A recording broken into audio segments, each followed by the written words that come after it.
This is the Lone Creator YouTube. We hope this video helps. You start by preparing the essentials. Open Heyday and sign into your farm. Once done, make sure the app can access your camera by checking permissions in Settings. This avoids interruptions. Position the QR code on a second device or paper so you don't switch apps. Next, navigate directly to the feature that accepts QR codes, usually under Events or Promotions, so you're ready to scan immediately. This reduces glare and speeds the process. You now begin scanning.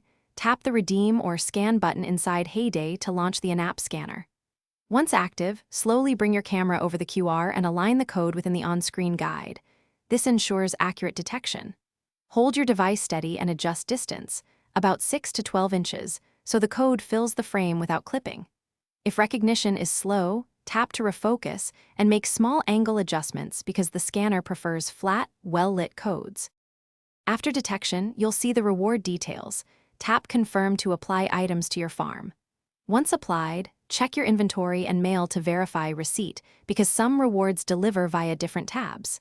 If scanning fails, retry under brighter light, clean the camera lens, or display the QR on a different screen to reduce glare. If problems persist, take a clear screenshot of the QR and error. Then contact Heyday support with those details so they can assist. Thanks for watching. Consider subscribing if we helped you.